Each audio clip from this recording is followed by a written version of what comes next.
오늘 소개해드릴 사연은 남편 쪽 문제로 아이를 오랫동안 가지지 못하다가 3년 만에 기적적으로 임신을 하고 쌍둥이를 낳았지만 결국 친자 검사까지 하게 된 안타까운 사연입니다. 그럼 오늘 사연을 소개해드릴게요. 안녕하세요. 저는 올해 39살 여성으로 결혼한 지 5년이 된 쌍둥이 엄마입니다. 결혼 후 저희 부부는 5년 동안 아이가 없었습니다. 병원에서는 남편의 정자가 운동 능력이 떨어져 임신 가능성이 낮다고 했고 여러 번 시험관 시술을 시도했죠. 하지만 노력해도 잘 되지 않아서 3년 차부터는 마음을 놓고 살기로 했습니다. 그러던 중 기적처럼 쌍둥이 예쁜 딸과 아들이 태어났습니다. 작년 11월 드디어 아이들이 제 곁에 왔고 그 순간 정말 행복했어요. 아이들을 품에 안은 그때의 감정은 말로 표현할 수 없을 만큼 기뻤습니다.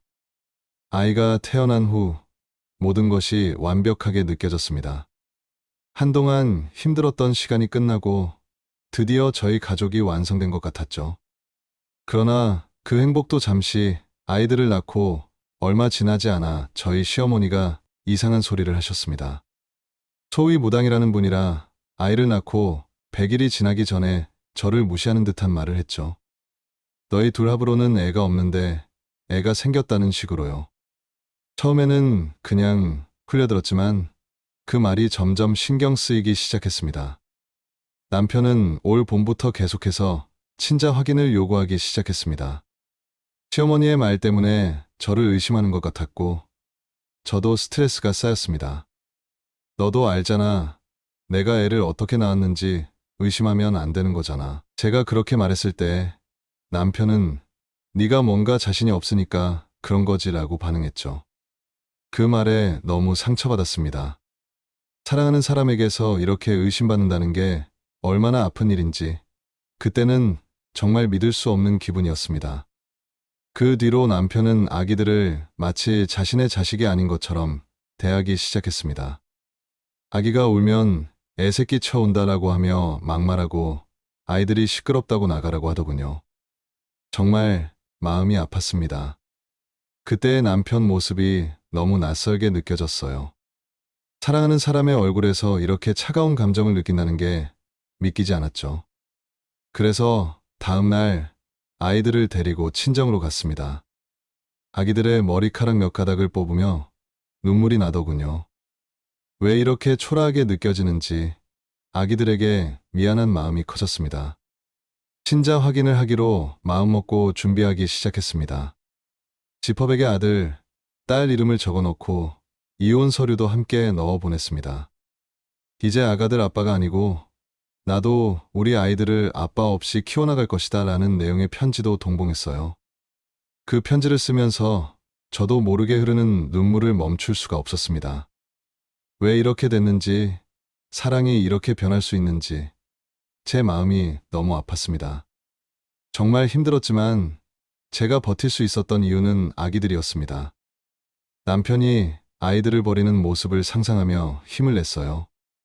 내가 어떻게 사랑하는 아이들을 이렇게 쉽게 버릴 수 있을까? 라는 생각이 저를 계속해서 움직이게 했습니다. 그렇게 몇 주가 지나고 남편에게 연락이 왔습니다.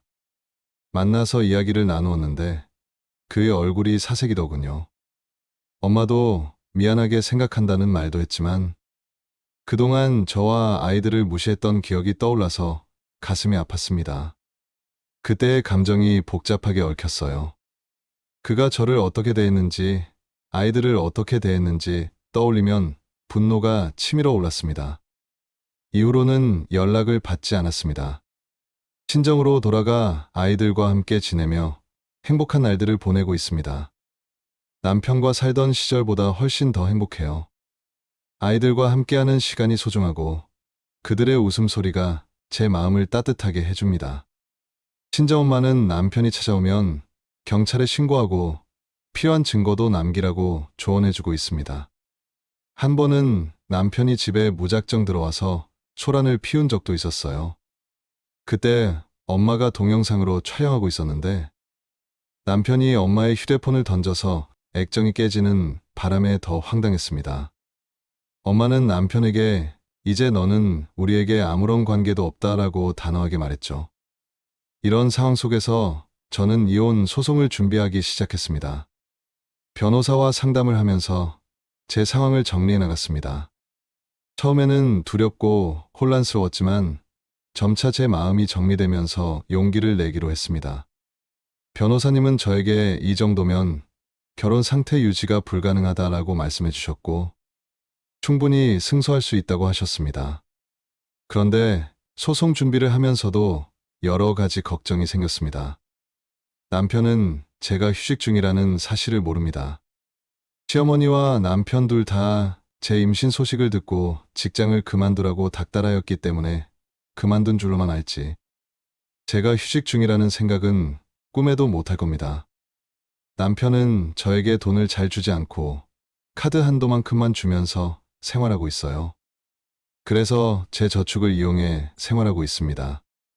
지금까지 모은 돈이 약 5천만 원 정도 되는데 남편은 이 사실을 모릅니다. 친자 확인에 대한 생각은 처음에는 좋았던 것 같은데 이제는 그 방식이 저를 아프게 하는 것 같아요.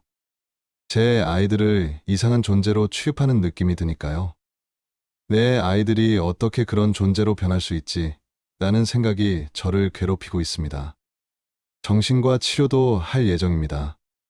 소송이 끝난 후에 하려 했지만 변호사님이 먼저 상담받는 게 좋다고 하셔서 마음을 다잡으려 하고 있습니다. 하루에도 수백 번 남편을 죽이고 싶다는 생각이 듭니다. 아이들이 커서 아버지를 증오하는 모습을 상상하면 마음이 아픕니다. 이런 모습이 저에게 문제 있는 것 같아 걱정이 되기도 해요. 여러분의 이야기를 읽으면서 위로를 받았습니다. 혹시 저와 비슷한 상황에 계신 분이 있을까 궁금하네요. 여러분의 의견이나 경험을 나눠주시면 정말 감사하겠습니다. 이 모든 과정을 겪으며 저는 제 자신을 다시 찾고 있습니다. 아이들을 위해서라도 더 강해져야 한다는 생각이 들고 그들을 지키기 위해 무엇이든 할 준비가 되어 있습니다. 사랑이 배신으로 변했지만 이제는 새로운 시작을 할 수 있는 기회를 찾고 싶습니다.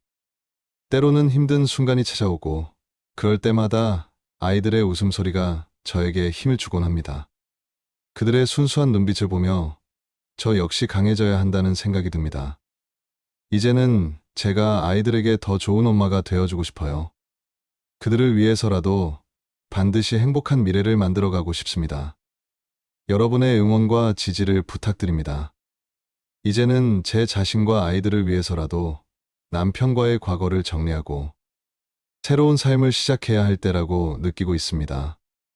모든 것이 무너진 것 같아도 다시 일어설 수 있는 힘이 제 안에 있다는 걸 믿고 싶습니다.